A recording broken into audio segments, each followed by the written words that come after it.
My name is Tony James, and I am the Director of Payment Security at Target. Now, I know in every audience there's one person out there who wants to stump the speaker. And if you want to come up later, feel free, but just know you can't do any better than my son did last week. He came up to me and says, "Dad, I just came from my friend's house, and I watched his dad do 50 push-ups. Do you think you can do that?" And I smiled, and I looked at him, and I said, "Son, I could easily watch your friend's dad do 100 push-ups." Well, thank you for the chuckles out there. Just know those of you who didn't laugh, it's not going to get funnier from here. So today we're here to talk about Target's approach for PCI 4.0. We'll talk about some of the key changes in 4.0 and how to leverage your network. But this slide represents more than that. See, the standards came out, or the new standard came out about 18 months ago, and there's a lot of discussion in the industry. There were blogs written, people went on webcasts, we did podcasts. Everybody was talking about it. And then we realized, well, it doesn't become effective for 2 years. And many of the new requirements, not for 3 years. So people kind of went back to their day jobs. And some forgot about it and maybe weren't focused on it. And I think right now we're in the calm before the storm. It becomes effective in 5 months. And for those of you who aren't ready, it's a lot to try to figure out in 5 months or maybe another year after that. But a lot to get done. And so when I talk internally, this is how I share PCI 4.0. This is a visual representation of all of the new requirements, or excuse me, all the requirements. There's 250 of them. But this is my favorite slide. This is a visual representation of the new and significantly changed requirements. There's 75 out of 250. I know it's hard for me to see you, but I did see some of those heads pop up like 75? What do you mean? Well, so Target is both a retailer and a service provider. And so we have those 10 extra requirements. So that's why we have 75. But that's a lot to figure out if you're just getting started now. So, but how did Target get here? Well, when the standard was released about a year and a half ago, we spent a long time just by ourselves digging into that standard. We spent a month, my team, just looking at it and having great conversations about it and really understanding what we thought impacted Target and what the biggest changes were. But more importantly, who we thought it impacted at Target. Because then we wanted to have those conversations with them. And so we categorized those requirements into what we thought the biggest impacts were and who it impacted. And then we had those conversations with those subject matter experts at Target. And we talked to them and said, how big of an impact do you think this will be? Is that a project? Is it just some extra evidence? Or are we doing this all along? And then we went out and did some benchmarking.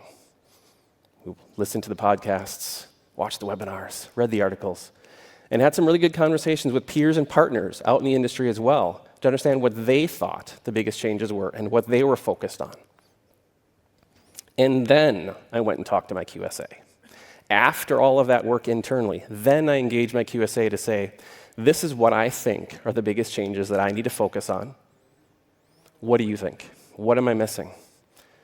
And it was a great conversation. We understood mostly where we were over-indexing. They came and said, hey, these 2 things that you're planning to do something around, actually, you can back off. What you're doing is probably sufficient. You just need some more evidence.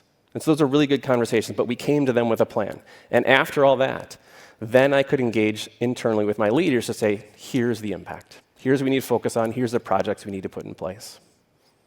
And so that's what we did earlier this year. We kicked off those projects, and we're well on our way.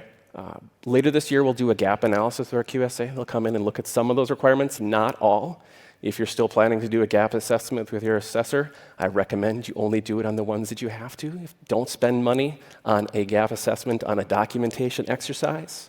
If they're going to find a documentation problem next year, you can probably fix that in time. You don't need to spend money on that this year.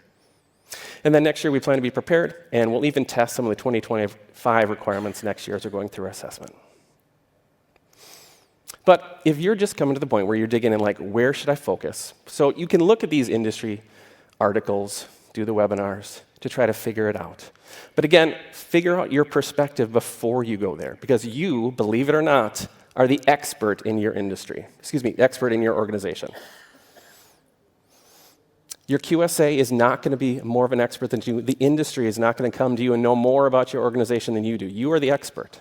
And so rely on that before you spend the time digging in outside of that. But if you do that research, and I did, well, let's be honest, my team did that research, but I can say I did. This is the 3 things that the industry would tell you are the top projects, or the top changes. Authenticated vulnerability scanning, Now, we've always had to scan, we all know that, but now you have to authenticate to those devices. Passwords and passphrases going from 7 characters to 12. If you don't have an easy button where you can just change a group policy or something, that's going to be impactful to some organizations as they have to make those changes to a number of applications. And then digital skimming. Got to protect those shopping carts, right? But at Target, this is our list. So the first is similar in authenticated scans, but it might be a little different than some others when you think about it. So 90% of the time, maybe even 95%, it's not that hard to do an authenticated scan. I'm sorry if there's some security engineers out there, it's not that hard to implement that. And the council actually left a pretty good out within the requirements. If you have a system that just can't do it, it would fall over if you scanned it or doesn't have the ability to authenticate, you don't have to do it. You can document that and share that with your QSA and provide evidence, but you don't have to do that. But where we're working and spending a lot of our time is that middle grounds. Between the 5% that can't do it and the 90% that can, there's that handful where you got to figure it out. Because in one instance, I could spend $5 million in 10 months modifying a system so that it could be authenticated against. But at the end of that, I'm told there's a non-zero chance that it would still tip over if you scanned it, if you authenticated to it. Is that okay? Does that make the line of yes, you should scan it? Or is that not? Is that one of those systems where you can say, no, here's the evidence that it's not something I need or I should scan? I don't know. That's what we're working through. The second one's multi-factor authentication. Now, I thought when this requirement came out that all I'd have to do is put a second multi-factor, big bang, and there I have this new solution, it would solve my problem. But as we dug in, we found, well, actually, in a lot of cases, we have that already. So it was just a few nuanced solutions where I have to do more multi-factors. But let me tell you, it's a lot harder to do a number of nuanced solutions than it is one big bang. And the last one for us is strong cryptography. You were looking at me probably like, why is strong cryptography an issue for you? This is mostly a documentation exercise. Well, at Target, there's not one person that owns this solution or owns this requirement. So for me, I have to talk to a number of different folks owning pieces of this requirement to make sure it's in place and meet all the requirements. And so that's why it's taken me a lot longer, at least than I was planning for, and a bigger impact to Target. But more importantly, what's the biggest impact to you? So I can tell you what the industry says, and I've clearly told you what Target thinks the biggest impact are, but that's not necessarily the same for you. As you are the expert in your area, in your organization, you have to do the work to dig in and figure out what's the biggest impact to your organization. A good example is digital skimming. So as I said, it's a big industry impact. But at Target in 2019, we actually came to the council and said, hey, this is a big issue in the industry. And they did a great job connecting with RHISAC and demonstrating awareness to the industry or bringing awareness to the industry to try to make changes here so we could focus on that as an industry. And Target open sourced a tool called Merrymaker, something that we leverage for digital skimming. You're welcome to use it if it'll help you. Feel free to reach out. I'm happy to connect you with the team if you want. But for me, I was able to just say, well, Merrymaker's now in scope. It's added evidence. It's not that big of a change. But for you, it might be. And that's the point. It's going to be different for everybody. The biggest impact to me is not the same as it might be for you. Now, if you ask me, though, what am I the most concerned about? It's third parties. See, I've spent half my presentation here talking about what Target did and how we were able to laser focus on the requirements and what we needed to do to be prepared.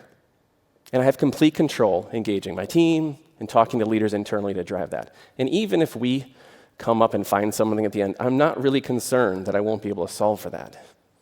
But I am concerned about my third parties. See, if there is a large third party that supports many of us that is late or delayed or, God forbid, doesn't meet the requirements and is found not compliant, it's going to ripple through the industry.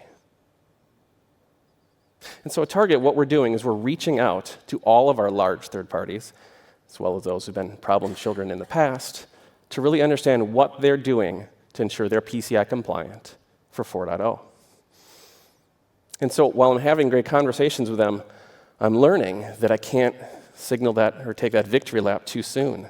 Because, as we've said all along here, many of the new requirements become effective in 2025. So when I'm doing that benchmarking, I'm helping others realize that you got to be prepared to talk to those service providers for 2024, and then again in 2025 to make sure they're ready.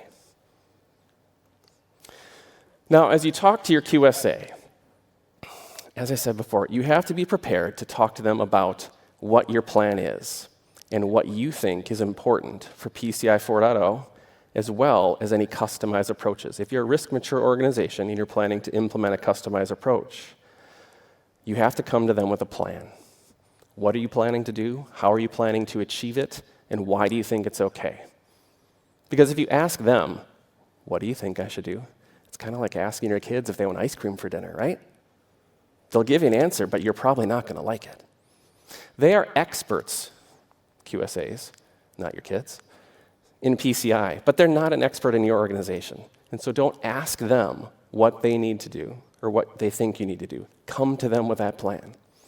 Again, when we connected with them, they were super helpful in helping us understand where we were over-indexing because we had that plan. But it wouldn't have been good to come to them and say, what should I do here? Now, as we talk about customized approaches, there's probably two customized approaches that I think are the best. One is if you're already doing something that goes above and beyond to meet the intent of a requirement, but in a different way. It doesn't meet the letter of the requirement, but it meets the intent. And the second is if you're doing something that improves security for your organization and the industry. Now, I probably don't need to explain the first, but I'll talk about it a little bit. An example would be passwords. So passwords going from 7 to 12 characters as the requirement. If you're in an organization or an industry that already is at a 15-character requirement or maybe even 20, do you still need to rotate your password every 3 months? I don't know. It's probably a good thing to think about. You're really meeting that intent, perhaps, while not meeting the letter if you don't rotate that password. But just do the math. Is it sufficient? Well, it's a great thing to dig into. The second one bears more discussion, though. Improving your security for your industry and your organization. Well, behind me, I have a hypothetical approach for pen testing. And so, if you're pen testing these applications every year, you're meeting your PCI requirements, right? You can test them every year. But wouldn't this be a better approach? If you tested every application, inputs, outputs, firewalls in between, all the connections, wouldn't it be better to test that? Now, at this point, I was expecting to see some head nods, but even if you head nodded, you're probably smiling and saying, well, yeah, it's better, but it costs more too, so I probably can't do that. What if I told you you could get those resources somewhere else without spending more money? Well, a good approach would be to perhaps look at, after that first pen test for a system, are you really finding anything new? Meaning, you implement a new system, you pen test it, you find things, and you probably have to fix them. The second time you test it, are you finding anything? Third? Fifth? Seventh time. I know we all have systems that are around for a while. Are you finding anything? Seventh year? I would bet you that you're not. I would encourage you to go back and talk to your teams and find out and answer that question. And so if you pen tested the lower risk applications, those outside the CDE, connected to, they're still in scope for some reason, or the impact security ones, not your CDE. If you tested those less frequently, say every 2 years, maybe every 3 years, unless there's a significant change, of course, would that be okay? I don't know. But if you did that and spent those resources instead testing everything in your CDE, everything around it, all the connections, the inputs and the outputs, wouldn't that improve security for your organization and the industry? Hypothetically. Now, if you've been here for the presentation and the entire conference, and you're like, that is a lot of great information, well, at least the rest of the conference, I don't know about mine, but you got a lot of information, you're like, but Tony, where do I start? Like, I just taken this over for my organization, or I'm new to this, where do I start? Well, I have 2 recommendations. The first is training. The council does a great job with the ISA program. I highly recommend it. I have half my team as ISAs. It really helps understand PCI and where to focus. The second, though, is benchmarking. I'd say that's more important, but also more difficult. And so I started about 5 years ago. A lot of you, or some of you know I do a lot of benchmarking. I mean a lot. But I started about 5 years ago, and I had 3 goals. The first was really to increase Target's involvement in the PCI industry. And the second was to figure out where we stand. Are we better? Are we worse? And last was I wanted to set up a scenario where I could have ongoing conversations in a safe space with like-minded individuals to talk about complex issues we were having in our payment space. But first I had these 3 questions. Where are my contacts? Who should I talk to? And how would I measure? What were the things I would use to determine how my program stacked up? And when I talked to those people, would they be able to answer questions like this? Meaning, how would they use a customized approach to meet NIST password guidance? Those are the questions I wanted to answer. Now, if you're trying to stand something like this up, the first thing you have to do is determine what is your problem. I shared my goals that I came up with 5 years ago, but what would your goal be? And then do you have the right connections to make that happen? And the third is, what are you asking people to do? Similar to the QSA conversation before, you got to come to folks you want to talk to with a plan. I'd like to talk to you once. I would like to talk to you every month. What are you asking people to commit to? And the last step sounds easy about how you're going to execute it, but it's really difficult because how are you going to make those connections if you don't have them? I didn't 5 years ago. How did I make those connections? How are you going to figure out what your goals really are and if you have the right goals? I had to spend a lot of time with my team and my leaders to answer those questions. But now, if you're anything like me, you're asking 3 questions, and that is, Tony, where did you start? Where did you end up? And more than anything, why should you care, right? Well, over the course of about a year, I benchmarked with 29 different companies. Really, 4 times 6 plus 5, 29. And that got me to 3 companies that I talked to monthly after that. That's where I started. Now, 5 years later, I'm at 15 companies that I talk to every month. We have detailed conversations because compliance is not a basis on which we compete. And we have really good conversations about PCI, where we struggle, how we're talking to QSAs, where we need help. And then, as I said before, I'm both a retailer and a service provider. And so I need to set up a second group now that I talk to because merchants don't really like talking about those extra 10 questions on 4.0. So I had to set up a second group to talk to service providers about how they're handling some of those extra questions related to 4.0 that I care about. That last question now, why should you care?